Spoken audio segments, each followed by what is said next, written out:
بسم اللہ الرحمن الرحیم نحمدہ ونصلی علی رسولہ الکریم اما بعد۔ میری دائیں جانب بیٹھے ہوئے حضرت مولانا مفتی ناصر محمود صاحب، جنرل سیکریٹری جمعیت علماء اسلام ضلع مانسہرہ،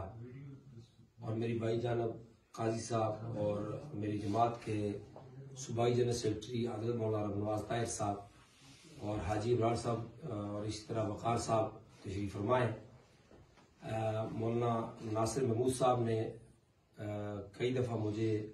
اس بات کے اوپر اعتماد میں لینے کی کوشش کی کہ آپ PK39 پر جمعیت علماء اسلام کے نامزد امیدوار حاجی ابرار حسین کنولی صاحب کی آپ حمایت کریں،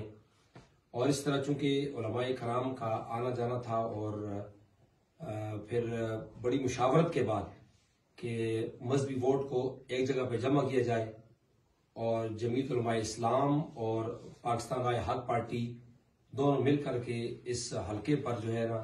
اپنی محنت کریں گے، اور انشاءاللہ دونوں کے مل بیٹھنے سے اور دونوں جماعتوں کے تعاون سے ان کا ووٹ بینک ایک جگہ پہ جمع ہو جائے گا،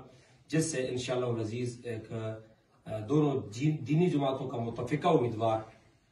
جناب حاجی ابرار حسین صاحب انشاءاللہ کامیاب ہوں گے۔ تو علماء کرام کی یہ کاوشیں خاص طور پہ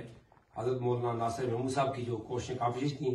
آج وہ رنگ لائی ہیں۔ انشاءاللہ العزیز ہم یہ عزم کرتے ہیں کہ ہم ایک جگہ پر مل جل کر کے اتفاق کے ساتھ پورے حلقے میں ایک ایسی کمپین چلائیں گے کہ جو ایک تاریخ ساز ہوگی کہ علماء کرام سارے کے سارے ایک پلیٹ فارم پہ جمع ہوں گے، اور انشاءاللہ العزیز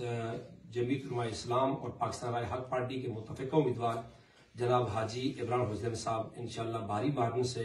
اپنے مخالفین کو انشاءاللہ شکست دیں گے۔